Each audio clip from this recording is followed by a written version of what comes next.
Je m'appelle Case. J'ai 19 ans et j'ai toujours vécu dans une petite ville tranquille. Nous ne sommes qu'environ 800 habitants. Et ici, rien ne change vraiment.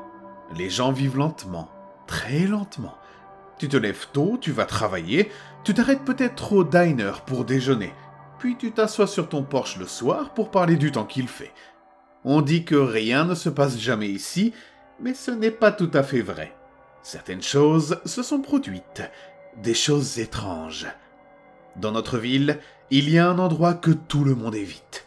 Un lieu que tout le monde connaît, mais dont on ne parle jamais beaucoup. On l'appelle simplement la colline. Pas de nom élaboré, juste la colline. Simple, dangereuse, interdite.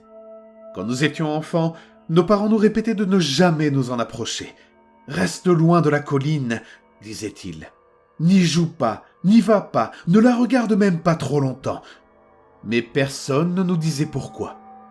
Dès qu'on posait la question, les adultes devenaient silencieux ou changeaient de sujet. Et ça, c'était pire. Ça nous rendait curieux. Il y avait des rumeurs, bien sûr. Tu sais comment les gamins adorent se raconter des histoires. Certains disaient qu'un culte vivait là-bas. D'autres que des gens disparaissaient à proximité. Mais ce n'était que des chuchotements. Rien qu'on puisse prouver. J'ai toujours pensé que c'était juste un conte effrayant pour nous empêcher d'aller trop loin. Jusqu'à cette nuit où Joe m'a lancé un défi. Joe a 2 ans de plus que moi. Il en a 21 aujourd'hui. Il a toujours été comme un grand frère. Courageux, un peu imprudent parfois. Mais c'est le genre de type qu'on est content d'avoir à ses côtés. On est meilleurs amis depuis qu'on porte des couches. Un soir d'été, j'avais 10 ans et lui 12. On dormait chez lui. Il faisait chaud et on n'arrivait pas à trouver le sommeil. On parlait de fantômes et de monstres, comme les enfants font souvent, et on a fini par évoquer la colline. Tu sais, je parie que ces histoires de culte, c'est du vent, dit Joe en fixant le plafond. J'ai haussé les épaules. Peut-être.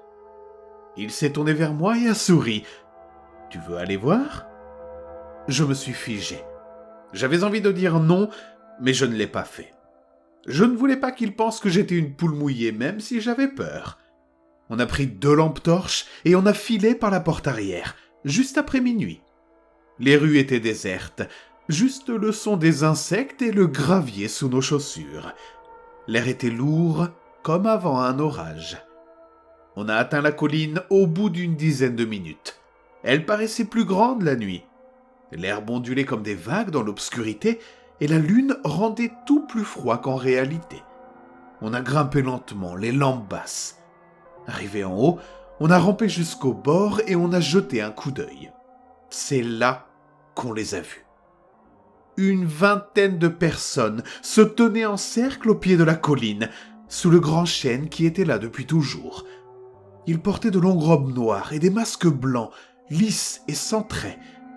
Chacun tenait une bougie et ils chantaient quelque chose qu'on ne comprenait pas. Le son ne ressemblait même pas à des mots. C'était comme un bourdonnement dans tes os. J'ai eu envie de courir, mais j'étais paralysé. Puis Joe a glissé. Son pied a heurté un caillou qui a dévalé la pente dans un craquement sec. Les chants se sont arrêtés.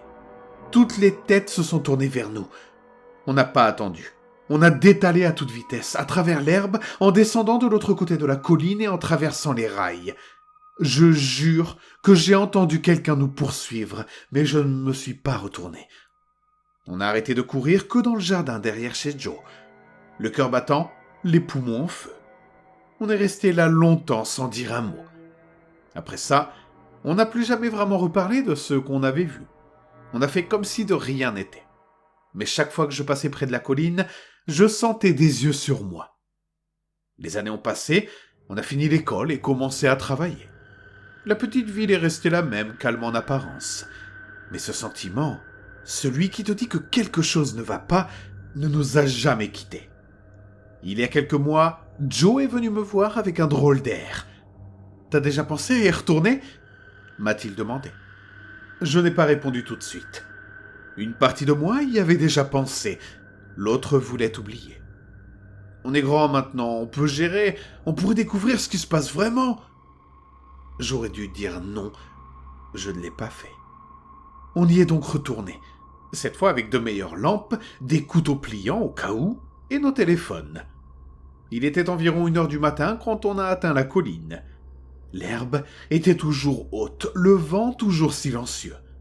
Tout semblait pareil, mais en pire. On a grimpé et regardé par-dessus. Rien. Pas de cercle, pas de bougie, pas de chant. On a commencé à se détendre. Peut-être que tout ça n'avait été qu'un souvenir déformé d'enfance. Puis Joe m'a tapé l'épaule et m'a montré du doigt. Il y avait quelque chose sous l'arbre. On est descendu en silence. Quand on a été assez près, j'ai vu ce que c'était. Un cercle de pierre, tout frais comme si quelqu'un venait de le faire. Et au centre, une petite boîte en bois. Joe s'est penché et l'a ouverte. À l'intérieur, 5 masques blancs, vieux mais propres, intacts, ni sales ni abîmés par le temps. Soudain, on l'a senti. On n'était pas seul. L'air a changé, glacé. J'ai levé les yeux et j'ai vu des ombres, des silhouettes immobiles juste derrière les arbres, en train de nous observer. On a lâché la boîte et on s'est mis à courir. Cette nuit-là, on n'est pas rentré chez nous. On a roulé 2 villes plus loin et on a dormi dans le camion de Joe, sur le parking d'une station-service. On n'a rien dit à personne, ni à nos parents, ni à nos amis. À personne. Mais on s'est mis d'accord sur une chose. On ne retournera jamais sur la colline. Et quand on aura des enfants, on leur dira la même chose que nos parents nous disaient. Reste loin de la colline. N'y va pas, n'y pense même pas. Parce que maintenant, on sait pourquoi. Et certaines choses sont tout simplement mieux laissées tranquilles. Je m'appelle Zana, j'ai 21 ans et j'ai vécu toute ma vie dans la même petite ville. Ce n'est pas un endroit que tu verras aux infos ou que tu trouveras facilement sur une carte, mais c'est chez moi. Ici, tout le monde connaît tout le monde, et tu ne peux pas marcher dans la rue principale sans que quelqu'un te fasse signe ou te demande des nouvelles de ta famille. C'est calme, tranquille. Il ne se passe jamais rien de grand. Les gens ne ferment même pas leurs portes en journée. Certains laissent leurs clés sur le contact en allant vite fait au magasin. C'est le genre d'endroit où tu te sens en sécurité. Enfin, la plupart du temps. Il y a quand même une partie de la ville que tout le monde évite. À l'ouest, après les vieux rails de train et derrière les usines fermées depuis des années. Là-bas, personne n'y va, sauf obligation. La plupart des maisons sont en ruine. Certaines sont carrément abandonnées. Les autres tiennent à peine debout. C'est là que finissent beaucoup de sans-abri et d'accros. Il y a bien une station-service dans le coin, mais personne de mon côté de la ville n'y met les pieds, surtout pas une fois la nuit tombée. Mes parents m'ont toujours prévenu. Ne passe pas par là, ne t'arrête pas, n'ouvre même pas ta fenêtre. Et j'ai toujours écouté. Jusqu'à cette nuit où je n'ai pas eu le choix. Il devait être 22h30. Je venais de finir un long service au diner. J'étais épuisé, les pieds douloureux, le dos en compote. J'avais qu'une envie, rentrer me jeter dans mon lit. En arrivant à ma voiture, je me suis installé et j'ai tourné la clé. C'est là que mon estomac s'est serré. Le voyant d'essence venait de s'allumer. Je n'avais même pas remarqué à quel point j'étais à sec. Depuis quelques jours, je repoussais le moment d'aller faire le plein. J'ai pensé que j'allais tenir jusqu'à la station près de mon appart, mais à mi-chemin, la voiture a commencé à tousser. L'aiguille est tombée à 0. J'ai compris que je n'y arriverais pas. La seule station encore à porter, c'était celle de l'Ouest, celle que j'avais toujours évitée. J'ai essayé de réfléchir à une autre solution, appeler quelqu'un peut-être, mais mon téléphone était mort, évidemment. Plus d'essence, plus de batterie, plus d'options. J'ai soufflé, j'ai tourné à gauche sur l'ancienne route industrielle et j'ai roulé vers l'endroit que je redoutais depuis toujours. La station était quasiment vide. Quelques néons grésillaient, projetant des ombres étranges sur le bitume. Le bâtiment avait l'air de ne pas avoir été nettoyé depuis des années. Les vitres étaient opaques, tachées. Une des pompes avait carrément un sac poubelle scotché dessus. La seule autre voiture sur place était une vieille berline rouillée, un phare manquant et le pare-choc en miettes. Je me suis garé au distributeur le plus proche des lumières. Je me suis dit que ça ne prendrait qu'une minute, juste assez pour rentrer chez moi. Je suis sorti, j'ai passé ma carte. L'écran était fissuré, mais ça a marché. J'ai lancé le plein en jetant des coups d'œil autour de moi. Le silence pesait lourd, comme s'il avalait les bruits. Je me répétais que tout irait bien, que j'allais être parti dans une minute. C'est là que je l'ai vu. Il est sorti de derrière le bâtiment, grand, mince, les cheveux en bataille, des fringues qui semblaient ne pas avoir été lavées depuis des semaines. Ses yeux bougeaient vite, cherchaient quelque chose ou quelqu'un, et il a marché droit vers moi. « Salut !» a-t-il dit avec un sourire qui n'avait rien de rassurant. « T'aurais pas quelques dollars ?» J'ai secoué la tête. « Désolé, j'ai rien. » Mais il n'a pas arrêté, il s'est encore approché. « T'es sûr ?» a-t-il insisté. « J'ai juste besoin de 2 ou 3 dollars, je passe une sale soirée. » Mon cœur s'est mis à battre fort. J'ai essayé de garder mon calme, je ne voulais pas provoquer une réaction. J'ai forcé un petit sourire. « J'ai vraiment pas de liquide, je prends juste de l'essence et je rentre. » Mais il s'est encore avancé, trop près cette fois. « Tu vis par ici ?» a-t-il demandé, la tête légèrement penchée. « Tu me dis quelque chose ?» Mes mains tremblaient. L'essence coulait encore, mais je m'en fichais. J'ai reposé le pistolet, même si le plein n'était pas terminé. « Je dois y aller !» ai-je lâché vite. Avant qu'il puisse répondre, j'ai filé dans ma voiture et claqué la portière. J'ai verrouillé pile au moment où il arrivait. Il a cogné à la vitre. « Hé !» a-t-il dit plus fort. « Sois pas impoli, je voulais juste discuter !» Je ne l'ai pas regardé. J'ai démarré, j'ai reculé sec et j'ai foncé hors de l'emplacement comme si ma vie en dépendait. Je n'ai respiré normalement que bien plus tard, quand je suis arrivé sur le parking de mon immeuble, de l'autre côté de la ville. Cette nuit-là, je n'ai presque pas dormi. J'entendais encore ce coup frapper contre la vitre. Je voyais encore ses yeux, ce sourire, comme s'il me connaissait déjà. Rien que d'y penser, j'avais la chair de poule. Pendant des semaines après ça, je n'ai plus osé sortir la nuit sans être nerveuse. Chaque inconnu croisé sur le trottoir me crispait. J'ai pris l'habitude de vérifier 2 fois les verrous chaque soir. J'ai même acheté une bombe à gaz lacrymo pour mon sac. Je n'ai rien dit à mes parents pour ne pas les inquiéter. Mais je crois qu'ils ont remarqué que je n'étais plus aussi détendu qu'avant. Avec le temps, la peur s'est un peu estompée. La vie a repris son cours. Mais je n'ai jamais oublié cette sensation.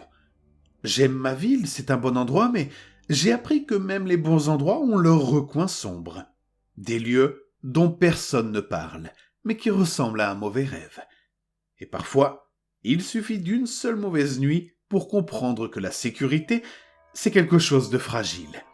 Je ne remettrai jamais les pieds à cette station-service, peu importe à quel point mon réservoir est vide.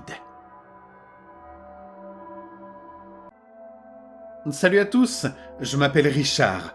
J'ai 60 ans maintenant et je vis dans un appartement de Manhattan qui donne sur le parc. Ce n'est pas le plus grand logement de la ville, mais il est à moi et il est confortable. J'ai eu une belle vie ici.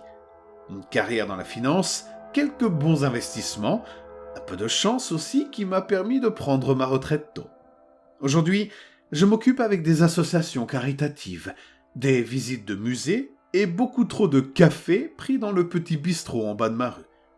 Les gens d'ici me connaissent par mon prénom. Ils me voient dans mes manteaux bien taillés, mes chaussures cirées, et ils pensent que j'ai toujours été comme ça, posé, accompli, à l'aise dans ma peau. Mais parfois, surtout lors des nuits calmes, je repense à celui que j'étais. Un gamin nommé Richie, dans une petite ville de Géorgie dont vous n'avez sans doute jamais entendu parler. Une ville où les grillons chantaient plus fort que les trains de marchandises et où tout le monde connaissait la marque et le modèle de la voiture de ta famille.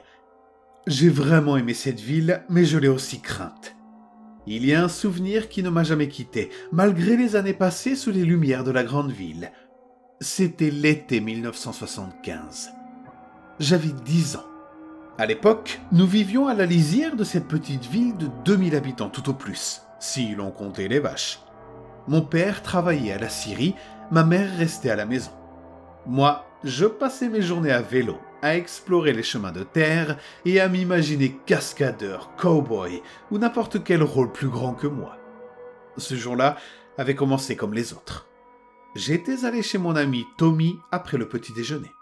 On avait joué dans son jardin, échangé des cartes de baseball et débattu pour savoir si Superman pouvait battre Spider-Man dans un combat. Le soleil commençait déjà à décliner quand je suis rentré, un peu après 17 heures. L'air était chaud, lourd, collant. Le ciel jetait de longues ombres sur les champs. Le trajet faisait environ 3 kilomètres le long d'une route tranquille. Des arbres d'un côté, des clôtures barbelées de l'autre. Je n'avais pas peur du silence, je l'aimais bien. Mais ce jour-là, quelque chose clochait. J'ai entendu le camion avant de le voir. Un vieux modèle, peut-être un Ford ou un Dodge, gris terne piqué de rouille. Le grondement du moteur était lent, sans urgence. Quand je me suis retourné, je l'ai aperçu en haut de la côte. Il était assez loin, alors je n'y ai pas prêté attention. Mais il n'a pas doublé. Il est resté derrière moi. Pas collé, mais toujours à la même distance, comme s'il calculait. J'ai ralenti, pensant que le conducteur voulait peut-être me dépasser. Mais le camion a ralenti aussi. C'est à ce moment que j'ai compris que quelque chose n'allait pas. J'ai pédalé plus fort, mes jambes d'enfant s'arrachant sur les pédales. Le gravier grinçait sous mes pneus, mon sac cognait contre mon dos. Le camion a accéléré, calquant ma vitesse.